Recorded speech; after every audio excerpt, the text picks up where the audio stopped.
Hello, welcome back to our class in conflict and mediation. This week we will deviate from the textbook a little bit. I provide a lecture here and an assignment here in argumentation for everybody because of all the things our textbook goes through, it discusses a competitive or dominating style. It doesn't really teach you how to engage in that kind of style when you must, or if you're a person who is competitive, how to engage in that style properly. And there are times when you must. So I'll try to provide basically some theoretical material on argumentation with, I hope, some practical advice on how to get good at it, because you'll find this is a very useful and even necessary skill out there in a competitive, tough business world and the world of work where you're just trying to hold on to a job even. Not so much in your family perhaps, unless you're in a family that has competitive, argumentative people in it, and then you need to be able to hold your ground in that. So this is not in the textbook, and since the textbook I think has only 11 chapters, normally a textbook has 14 or 16 chapters, which works out very nicely for a 7-week online course. We can cover a couple of chapters a week, but this textbook's a little short, so we're adding some material in. Okay, a dominating or competitive style of conflict, once you choose to engage in that, requires you to argue well. And there's several reasons we want to learn argumentation. Is one, you need to argue just to hold your ground sometimes with people who are very comfortable doing this, very comfortable arguing, and I bet 1 out of 4 of you in this class are that kind of person, but 3 out of 4 are not, and we have to learn to live and work with those of you who are. One reason we argue is to show other people we're serious. A lot of people know that out of these conflict styles, very few people are true collaborators. People force themselves to compromise. Our natural inclinations tend to be a dominating type person, an obliging type person, or an avoiding type. And so if 2 out of 3 people have this tendency to avoid or oblige or placate you, the person who's competitive just says, you know, I'm just going to push on them a little bit and I bet they'll back off, and conflict resolved. They oblige or they avoid and I get what I want. People learn this, if not consciously in their mind, they learn it through practice, being rewarded for their behavior. And so they learn that a competitive style is very effective with probably 2/3 of the people out here in the world. So if you're an obliging or avoiding type person, if that's your natural inclination, I don't want to say natural, that's how you've been conditioned as you were young, then you need to argue to show people you're serious. And a lot of people that are competitive, if there's a relationship between you that's valued, they'll back off of that a little bit when you show you're serious. And hopefully what you're trying to do is to get people to move over to this integrative style, a collaborative type style, or at least a compromise style. You want to argue when you know you're right. If you aren't sure that you're right, why dive into an argument where you could get proven wrong? And so you want to kind of do your research and know what you're talking about before you jump into argument. You know, a lot of competitive people don't do that. They just argue, and often they win almost by default because the other person won't. But they'll do that even when they're wrong, and so recognize that. Okay, here's a cartoon here. I kind of like this. He says to her, I'm not arguing. I'm just offering a relentlessly contrary point of view. Some people just like to do that. My stepmother likes to do that. She's not an argumentative person. She stands her ground. When I say she's not argumentative, she doesn't mean harm by it. She actually wants to improve things. She wants you to see the truth.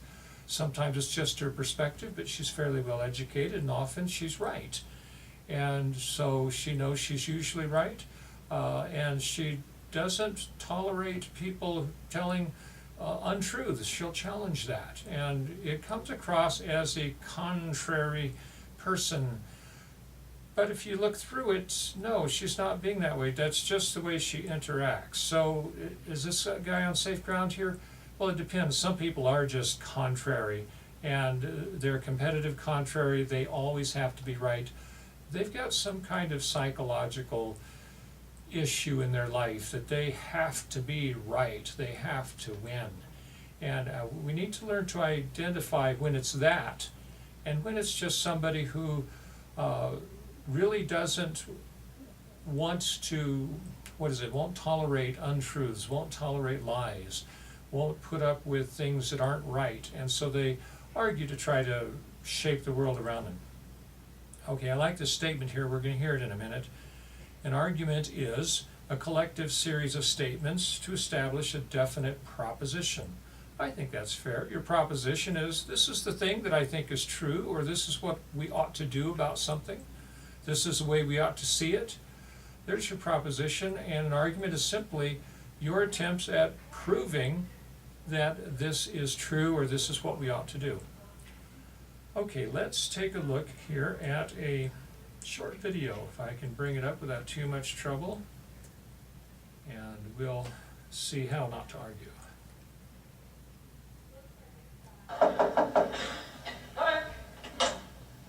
Is this the right one for an argument?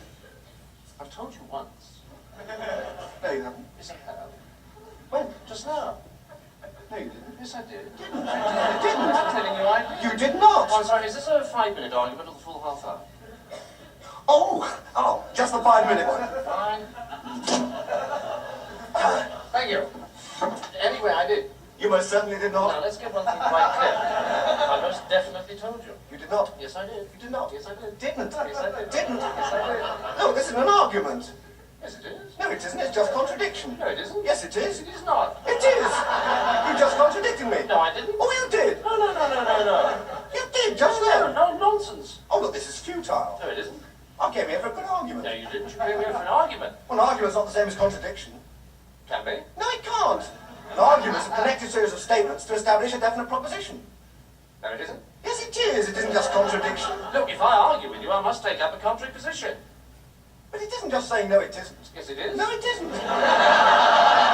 Argument's an intellectual process. Contradiction is just the automatic gainsaying of anything the other person says. No, it isn't. Yes, it is. Not at all. No, look. Thank you. Morning. What? That's it. Morning. I was just getting interested. Sorry, the 5 minutes is up. That was never 5 minutes just now. Afraid it was. No, it wasn't. Sorry, I'm not allowed to argue anymore. What? If you want me to go on arguing, I'll have to pay for another 5 minutes. But that was never 5 minutes just now. Oh, come on. This is ridiculous. I'm very sorry, but I told you I'm not allowed to argue unless you pay. Oh, all right. There you are. Thank you. Well, Well, what?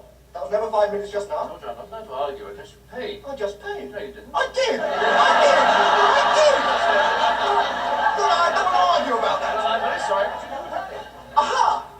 Well, if I didn't pay, why are you arguing? Gotcha. There you have it. Is that? If you're arguing, I must have paid. Not necessarily. I could be arguing in my spare time.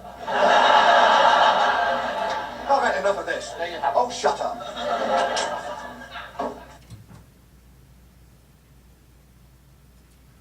Well, we all know people like that, I think, and hopefully you don't run into too many of them. And if I can find my way back to our slides, we'll be ready to go again. Okay, he was one of these people that I say, do not argue fair. And you need to watch out for them.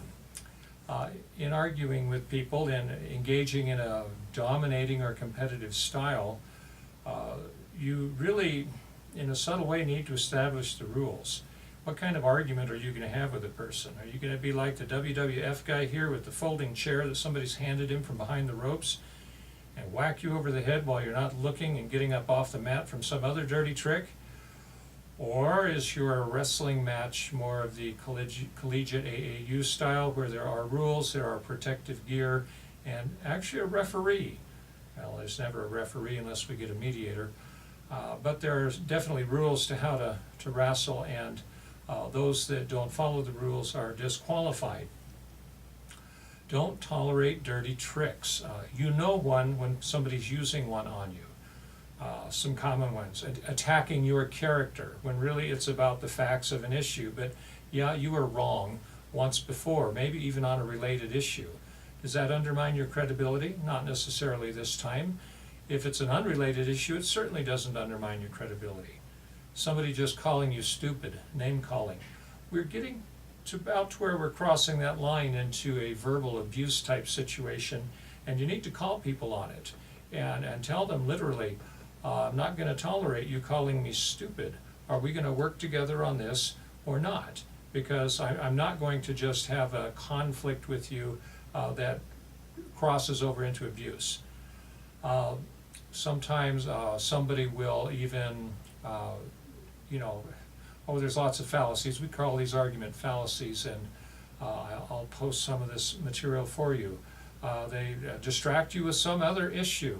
If they've been wrong about something, they will dodge and distract. They will do all kinds of things. A lot of people like to exaggerate the truth when if they have a point that supports what they're trying to say, they'll exaggerate it and say it's always this way, but if you look at it really, well, yeah, there's something there, you got something there, but in many cases it's different, and you've got to hold your ground on that. And people will try to exaggerate. I think we learn to argue WWF style as children, where we learn what works, whether it's abusive, whether it's bullying, or whatever. We learn how to argue in that way as children, and we take that into adulthood, and we continue to argue that way, and will not be reasonable. We don't see it as a debate anymore. It's just, I have to win, and I will do anything I have to get the win. So don't tolerate dirty tricks. There are some rules to this. What are those rules? Well, the first four here are from H.P. Grice, a communication theorist. I've kind of adapted them to argumentation here, but number one, say what's needed, no more, no less, and listen as much as you talk here. You don't want to dominate conversation, and you don't need to talk about things that aren't relevant to what we're talking about, and we tend to do that when we say that more that's needed. That's actually number three. But second is be truthful. We trust each other in normal human relationships to be truthful, and when I tell you something, you're expecting me to have told the truth. We bend the rules a little bit for friends when we're joking around, but when you're in a conflict at work or with a friend, it's not a joking matter anymore. You be truthful, tell the truth. Be relevant with what you're talking about, be pertinent. You want to stick to the conversation, not distract and go off to the side and bring in other issues, but whatever the issue may be, let's be relevant in our talk about it. Be clear, brief, and orderly when we're arguing with somebody. And I typically use the term argue in a good sense. If you prefer, we can say when you're debating with somebody, or when you're working through an issue with somebody. If you're a person that doesn't like to think of arguing or debating, just think of it as working through an issue and you're talking your way through it, if that helps. But let's be clear, brief, and orderly. Don't dominate things. Be clear and try to be as straightforward as you can with what you're presenting. Another one is use sound reasoning with solid evidence. I think we know sound reasoning when we hear it. We know argument fallacies, or what we call specious arguments, things that appear to be true but something just doesn't fit and you know it. It's hard to put your finger on it. And it's okay to say to somebody, what you say seems to make sense, but there's something in here that's wrong. I can't buy into it yet. Let's talk about and dig this out some more. Solid evidence means you don't just make claims about things and say, well, this is true. You provide proof that something is true when it's needed. And I think this is very important, is recognize the probability of arguments. They are probable in nature. We are never really, 99% of the time, certain that a thing is true. It's probably true, and it's probably true in degrees. It's likely that it's 50% chance of being true. Maybe it's a 75% chance of being true, or being the right thing to do, especially when we take actions expecting a result. Maybe there's a 90% chance that this action will provide this result and we should do it. But there's always a percentage attached to that. Recognize that about argumentation. Recognize that somebody is presenting you with a contrary position, the opposite view, a different view, and recognize that there's a likelihood that they're right. Your likelihood may be 80 or 90%, their likelihood may be 50%. And all of a sudden the debate needs to shift to, I hear what you're saying, let's talk about how likely it is that you're right, rather than you're absolutely right or absolutely wrong. There are no absolutes here. Another rule here, this may go back to an argument fallacy even, is, there's always more than two options typically. Often there's a third and a fourth option, but we tend to argue as if it's either this way or that way. I've got to be right, then you must be wrong, and that's not the way it is. Both people could be partially right or have a probability that they're right, but there may be a third option that has a higher probability. People that collaborate, and argumentation is the beginnings of collaboration or integrating. It's actually working together on a problem, trying to eliminate things that aren't true and find what is true, and work towards a solution, looking for a third or a fourth option. Okay, let's slow down a minute and let's look at the structure of argumentation. I've talked in generalities about it here. I just want to give you some theoretical material here in argumentation, because some of you really like that, and it will really help clarify this. Others of you, if this doesn't help, I trust your intuitions to argue well if you keep reminding yourself to be fair and to use good evidence. Arguments are structured like this drawing here. We start with a fact of a situation, and we move across this top line here through our qualifier to a claim. And the claim is then what is true about a situation, or what we ought to do about a situation. If you leave it to those two things, I think we're on good ground here. So the fact may be that enrollment at Northern Arizona University is increasing in its online classes. We have a fact. We get that right from the registrar, and they can tell us exactly how many students have registered and how fast they registered, how fast the class is filled up. So we have some facts.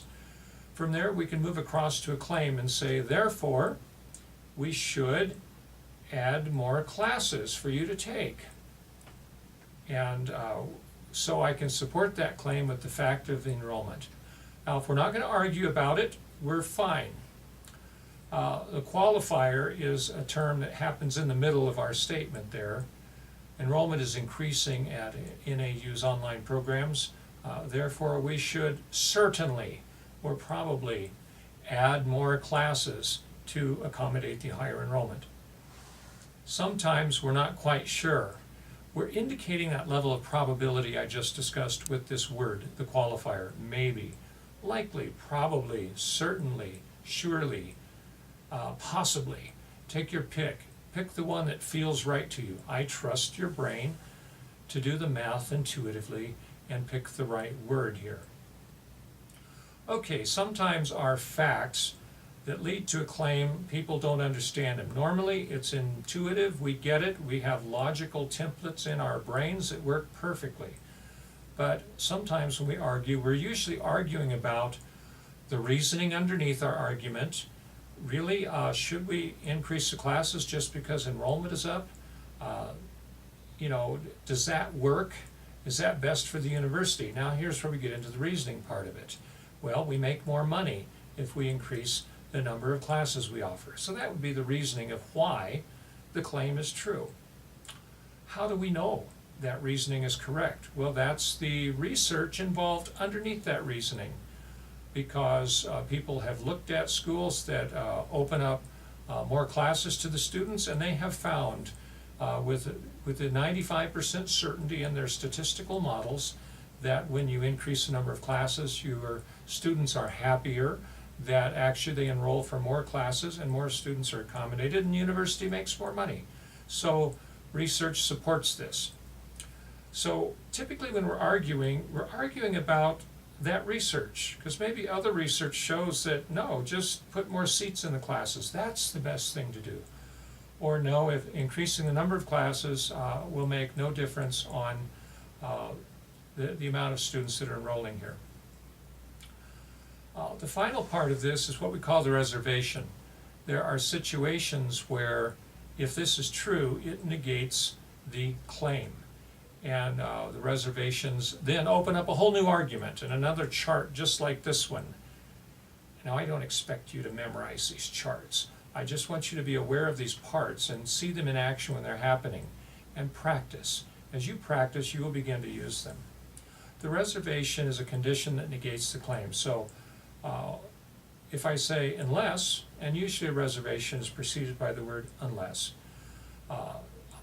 More students are enrolling in NAU, therefore we should certainly increase the number of classes we're offering, unless the state of Arizona wants people to come to classes in person. Then we should actually restrict it. And we can make a new claim another direction based on the authority of the state of Arizona. Okay, I hope this is making sense. It's logical, it's intuitive. In fact, this guy here in the corner of the picture, Stephen Toulmin is his name, who designed this model and first wrote about it, actually went out to see how people argue and what it is that they do when they argue. And this is the model that he came up with after observing, rather than just accepting Aristotle's enthymemes and syllogisms. Those pieces are involved, but often that's not the way people really argue, the way you learn in a philosophy class. People don't use logical mathematical formulas when arguing so much. We argue more in this way, with reservations, with arguing about the research. When the reasoning is sound, one fact leads logically to a conclusion or a claim. And we really don't have a lot to argue about if we agree that the fact is true. All right, some more examples of that here. Sales are declining at our company, therefore, probably we should advertise more. That should increase the sales. How do we know that? Well, if nobody knows about your product, your new product line, or nobody knows where the store's at, then they're not going to come buy stuff from you. And the research shows a positive correlation between getting the word out about your products or your store and increasing sales. The more you advertise, the more you sell. Our qualifier here is probably, because I think that's pretty well accepted, that a business does need to advertise to do well. But we have a qualifier here. We could have 3 or 4 qualifiers, unless your current ads that you're using are just lame and turn people off. You have the wrong people acting in them. They're not well written. All of these things could cause more ads and your sales are still declining. Unless your business model depends on word of mouth advertisement. If that's the case, instead of advertising more, we should therefore probably train our salespeople to really take care of customers and make them feel good about the product. Okay, is this making sense? This is very logical, this is very simple. People learn to argue at age 3 and 4 and 5 and 6 years old and learn to do it pretty well. If they're encouraged in it, they can get very good at it and be just absolute experts by high school. I do recommend taking an argumentation class, argumentative writing, to learn more about these principles. Argument and debate in a communication department will help you learn about this. Being part of Toastmasters, sometimes we talk about things like this. Reading books about, a good book about argumentation helps. If you're weak at this, study it. You need to study, you need to learn how this works, but just keep in mind, it's not far away from what's naturally in your brain. Okay, another example of this argument structure with Monty Python, with I think it was Michael Palin and John Cleese there. They got to a point in the argument where he paid and John Cleese said he didn't pay. And so a new argument's starting, and he says, "You're arguing, therefore I must have paid," in essence. And he made a claim. And I thought this was a fabulous example of the reservation, where John Cleese says, Not necessarily. I could be arguing in my spare time. That's how the reservations work, a condition that negates your claim. But the rationale behind it over on, I think Terry Palin's side was, people don't do work unless they've been paid. You're at a place of employment, absurd as it is to just pay somebody to argue with you. And you paid them and they're arguing, they refused to argue when they weren't being paid. And this is just kind of common sense and experience. It's not that we have research behind this. And that'll take us to our next, we'll get there in a second. Okay, I've been saying this all along. You already know how to argue. You may not like it. You may be somebody that likes to avoid conflict for whatever reason. You may be somebody that tends to oblige for similar reasons. You don't like the nose-to-nose argumentation that sometimes happens. But these structures of argument are built into your brain. You already know how to do this. What you need to do is practice it to do well. Practice arguing, practice giving facts that lead to a claim, practice supporting those facts with evidence, with sound reasoning and with good research to really solidify that connection between the data, between your facts, and between your claim. Practicing with a friend and just arguing, and one time I went on a drive to Chicago with a couple of the grad students, and we were bored, and we decided to argue about gun control until we were out of things to say. We argued for over an hour, coming up with reason after reason for and against, and refutations and reservations, and it was all practice. It was fun. It was a game. If you're somebody that has had bad experiences with arguing with abusive people, typically, that have conditioned you that any nose-to-nose confrontation could lead to violence, and you get classically conditioned to run away from this, arguing can be a game, but in real life, the emotions slip in, and the emotions decouple your thinking. You can't think of things, you can't think straight, you don't want to talk. And experience arguing in real life is a very different thing. And if you're somebody that really has been conditioned that way, I do suggest just practicing with low-level things that aren't important. If you've got, practicing to learn how to do it, but then when you have the opportunity to engage in more of a competitive conflict style, don't hold back, do that. You need to do this because the time's coming when the stakes will be very high and you cannot avoid or oblige in those situations. All right, here's another way to look at argumentation. We have a claim, and you want to show that your claim is true. A collective series of statements that support a proposition. Claims are supported by a reason. A reason can be boiled down to one sentence. My claim is that you should study hard in my class. My reason is this simple, that studying leads to better grades. That's a reason. That's all it is. It's one sentence. Don't overcomplicate what reasons are. I can give you a second reason.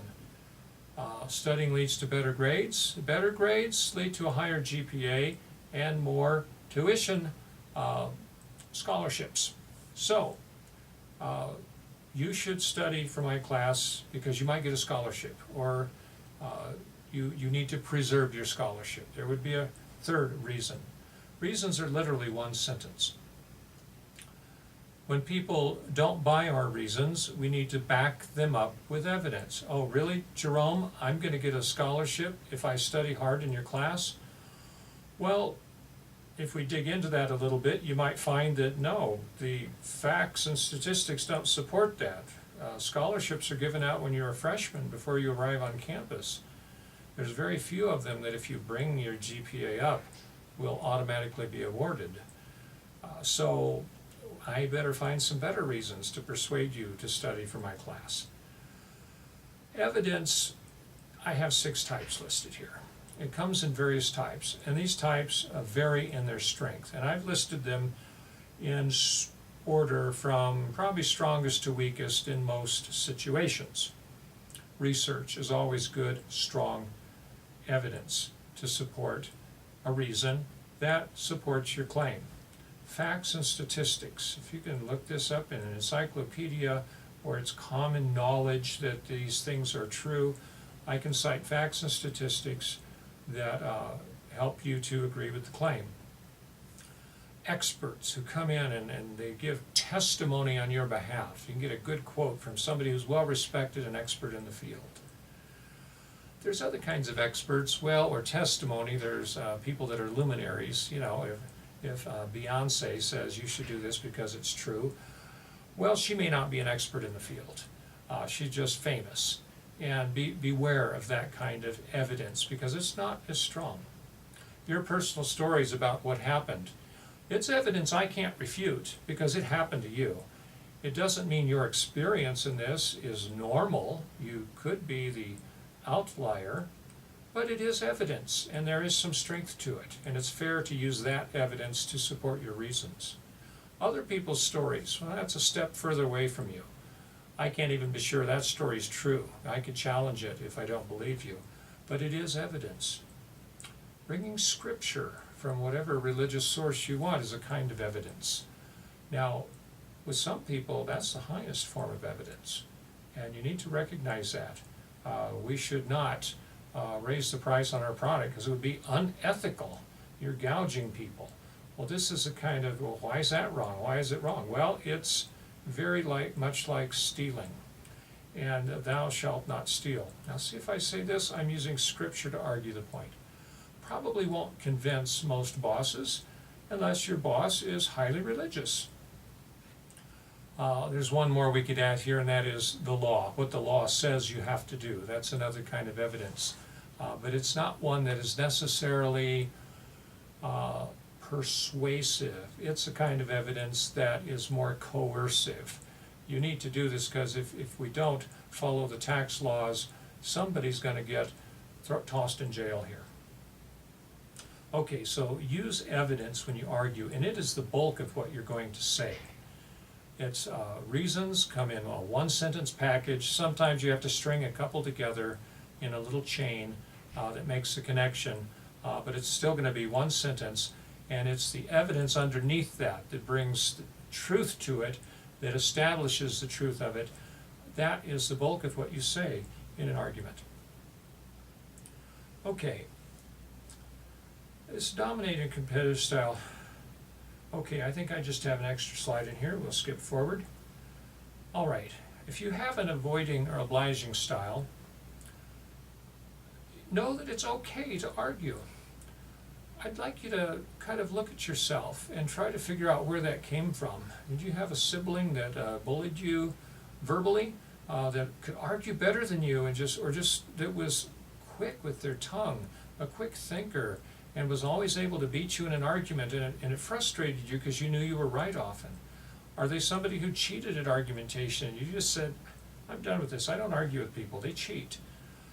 It's okay to argue, and the stakes are going to be high one day and you're going to need to. I encourage you to force yourself to engage competitively when you must, and typically that will be through argumentation, not through any of the harmful ways of being competitive. Recognize out there that good arguers often take advantage of you. When I say a good arguer, somebody who's been doing it a long time, and especially those that know all the dirty tricks. Somebody who argues fair won't take advantage of you. They'll listen as much as they talk. They'll let you have your say. They may prove to you that you're wrong, and that's okay, because if they do, hey, conflict is resolved. I was wrong. It's better to do it your way, and I see that now. And that's just as good a way to solve a conflict. And don't consider it losing, consider it finding the truth. Resolving conflict isn't about win-lose when you're competing. And for people that are, they probably have an issue that goes back to childhood, that they just got to win. Truth be damned. Well, these people will take advantage of you, and you've got to call them on it. Don't tolerate the dirty tricks. And probably the best way I know to do that, and you know, it's different for every relationship, it's different for every situation, is, do you want to continue this relationship with me? If you have a boss you're having a conflict with, a good question for the boss is, do you value my employment here, or are you are you happy if I just leave? Now, if I can find another job, then that's a viable promise that I can make. If we can't see eye to eye, I can leave the business. A marriage, people threaten this a lot. Do they really want to do that? Is the other person really willing to let you go? Is the conflict that deep? The relationship, if we want to preserve the relationship, then you have some leverage there to try to convince this person to stop the dirty tricks with the arguing. I'll come back tomorrow and we'll try talking again when you're ready to be reasonable and stop cheating in the argumentation with me. Also, recognize you do have power currencies. Obviously, one of those would be the relationship. Do we want that to continue, whether it's a friendship, a romantic relationship, or employment? But you do have other power currencies of your expertise with your employer. It may be hard to replace you. If it is, your boss may know that. You may have to talk to your boss about, I know I'm not irreplaceable, but it may be expensive for you to replace me, and it may be more expensive than this argument is worth. And perhaps your boss will be reasonable then and try to work out a situation with you. Obviously, there's an infinite number of situations and people and personalities, but just as some general rules, do your best to get people that won't argue fair to engage fairly with you. Get yourself to not avoid, to not oblige, and to hold your ground, stand up for yourself, and actually argue on your behalf. It may not do any good. I recall two situations. One a long time ago when I went in to quit a job that I was working. I was very frustrated, and the superintendent of that job decided to put me on a blacklist for the company because I was quitting. Not because I stole property, not because I was disrespectful, just because I quit. Therefore, I was undependable, they couldn't count on me, and we don't want you around here anymore, ever. And I didn't argue right away. I got a little bit upset. I left with that pink slip in hand that had not eligible for rehire. And I finally decided about a year later, I'm going to call the owner of the company and ask for him to take me off the rehire, this not eligible list. And so I called him up, and I was actually quite surprised that he took the phone call. He's got 300 employees, and I'm one that hadn't worked there in over a year. And he actually talked to me for 15 minutes about this, and he explained his point of view on it. And at that point, actually, I was willing to admit that your point of view is valuable. And I told him to consider my point of view, that I had worked for several other of his superintendents who appreciated my skill and my hard work, and that is valuable, and it's something you don't want to have on your not eligible list. I could be a valuable employee. I think there was a meeting of the minds there. I had to listen to him lecture a little bit and swallow my pride a bit, and he listened to me. I don't know if he took me off the list. He said he'd think about it, and I've never tried to work there again. But I felt good about the interaction. More recently, I was on a blog, and I thought the writer of the blog was being very unreasonable in name-calling and exaggerating of a certain group of people, one of whom I was a part of. And so I posted a comment on that blog that said, you're being a little over the top here. And he immediately responded with, how dare you come on my blog and tell me what to write about? And he launched into a tirade that used 4 or 5 dirty tricks in it. And I responded a little bit, trying to be reasonable and respectful. He went into another full-page tirade about dirty tricks, and I realized he's just a WWF wrestler who's showing off for his other readers on the blog. And I just stumbled in there thinking I was going in for a good argument, and I was actually in that skit, if you know it. I walked into the wrong room prior to that, and I went into the abuse room where the guy called me every name in the book.